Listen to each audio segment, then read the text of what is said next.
Alright, welcome back everybody. In this video, we are now going to talk about respiratory alkalosis. So again, think about what the name is, right? It's a respiratory thing, so we know it's driven by our respiratory change, and it's alkalosis, which means we're going to have an alkaline pH, or something that's typically greater than 7.45.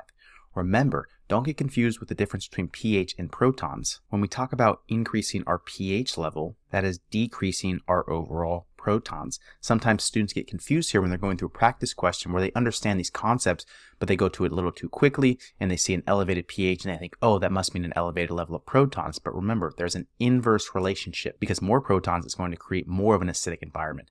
So here we have respiratory alkalosis, and thus we have a lower amount of protons in an alkaline environment. So let's think about why that might be. In a respiratory alkalosis, we said we have an increased pH, typically due to a decrease in PCO2. Remember, we've previously talked about a little bit before that PCO2 and hydrogen protons can essentially be thought of as the same molecule in these types of practice problems because a higher level of PCO2 is going to correlate with a higher level of protons, and vice versa is also true, where a lower PCO2 is going to lead to a lower level of protons. So if we think about this, we have a lower level of PCO2. Well, what's going to be our body's compensation? Well, we're going to act to decrease bicarbonate. This is our compensation overall. So you can see here in this chart right here, we have decreased bicarbonate. And this is in direct response to a decrease in the PCO2, which is our primary disturbance, ultimately leading to a decrease in bicarbonate. Again, trying to balance things out. It's trying to reestablish our level of homeostasis, or our approximately neutral pH between 7.35 and 7.45. Most often, this is due to an increased respiratory rate or an increase in tidal volume. Let's think about why is that?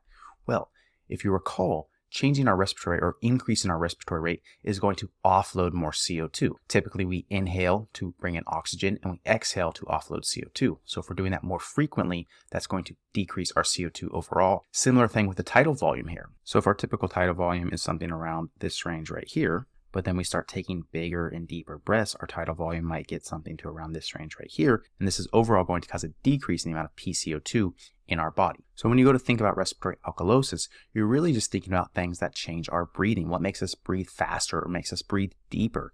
And the first thing that's a very common cause they'll ask about is anxiety or a panic attack. One of the classic findings of a panic attack, in addition to sweating and heart palpitations, is this increased respiratory rate, and we're hyperventilating. And hyperventilating is going to cause a decrease in PCO2 and hydrogen protons. Another potential cause can be a cancer or a tumor. And we've talked about in some of the other videos how some of the lung pathologies have a little bit of overlap in terms of how the symptoms might present. But if it were to present with a respiratory alkalosis, the thought behind this would be that it's the compression of the tumor that's causing discomfort for the patient, that's causing them to hyperventilate.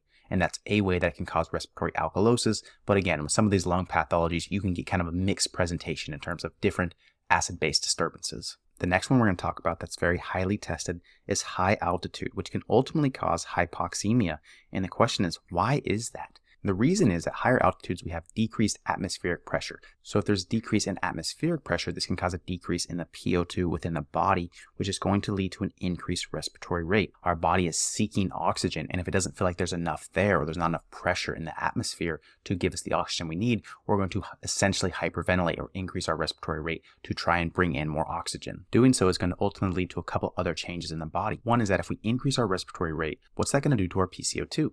That's right. It's going to decrease because we're increasing our respiratory rate. Well, what's going to happen there to our pH? It's going to become very alkaline. It's going to become a respiratory alkalosis like we're talking about. However, the body's going to compensate with the kidneys by ultimately excreting more bicarbonate. And I've listed that here, and I want you to note that this is a slower process. It's much easier and much faster to change our respiratory rate than it is to actually change the amount of bicarb that our kidneys are excreting or retaining. It's also important to know that our body can do some things to get acclimated during a prolonged period of hypoxia, and one of those includes increasing the amount of 2,3-BPG. So in addition to excreting more bicarbonate, our kidneys are also going to act to excrete more erythropoietin as our body senses a lower hemoglobin and hematocrit level. So I'm highlighting that right here. Decreased hemoglobin and hematocrit will lead to an increased EPO. And so you have to think about, what does 2,3-BPG do? It's probably something you've heard of before in a biology class, but here it is again presenting as a physiology concept for us. And the answer is that 2,3-BPG, or in elevated levels, decreases hemoglobin's affinity for oxygen. So what does this do? How is this helpful? Well, it's helpful because it causes an increased ability to offload oxygen at the tissues. Remember, we typically have this dissociation curve, which looks at the partial pressure of oxygen on the x-axis and the percent saturation of oxygen on the y-axis. And there's this curve that essentially shows the change in partial pressure is going to change the overall saturation. And so 2,3-BPG can do something called right shift the curve. And so what this would do is cause it to look more like this. And how does this affect oxygen unloading? Well, now if we compare this point right here and this point right here, at the same partial pressure of oxygen of both of these points, you can see that there is a greater difference in the percent saturation of oxygen. So with the curve shifted to the right, it's saying that any given partial pressure of oxygen, there's going to be less percent saturation of the hemoglobin molecules. This is good in this instance, right? We don't want oxygen bound to the hemoglobin if we're in a hypoxic state. We want that to be freely released. So just to put some arbitrary numbers to this, let's say at this point right here, we're at 30% saturation, but now we're at 20% saturation. And remember, this is saturation of the hemoglobin molecules. So a lower saturation means there's more offloading of oxygen at the tissues. This is good.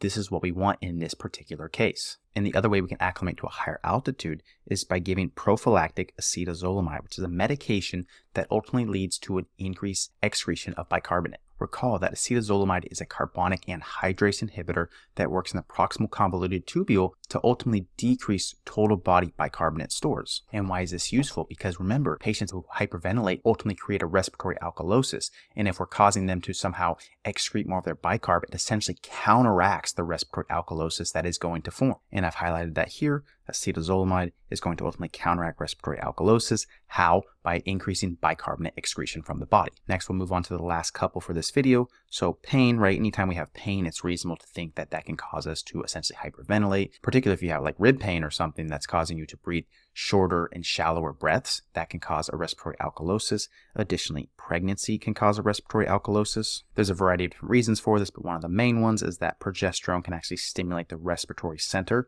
ultimately increasing the respiratory rate. And we said that anything that changes the respiratory rate, particularly increases it, is going to cause a respiratory alkalosis. Next, a pulmonary embolism can cause it. Again, with these lung pathologies, these can cause a variety of different acid-base disturbances, but you can imagine, right, if you have a pulmonary embolism and you're short of breath, you increase your rate of breathing, that can cause a respiratory alkalosis as well. And the final one we'll talk about in this video is salicylate toxicity. So this is an acute change. Salicylates can act to stimulate the medulla. The medulla is a portion of the brainstem that controls our breathing rate.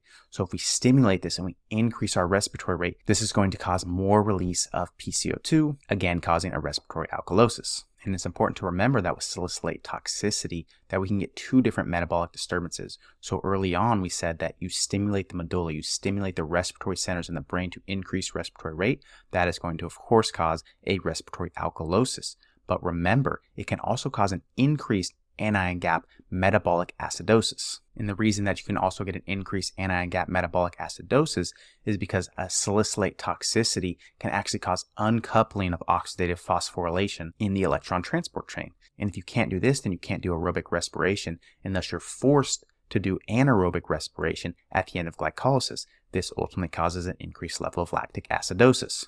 These are all concepts that we won't revisit here, but they're definitely worth revisiting in the biochemistry section if you feel like you haven't seen them in a while. So that's all I have for this video. I will see you all in the next one, and we're going to start talking about our renal tubular acidoses.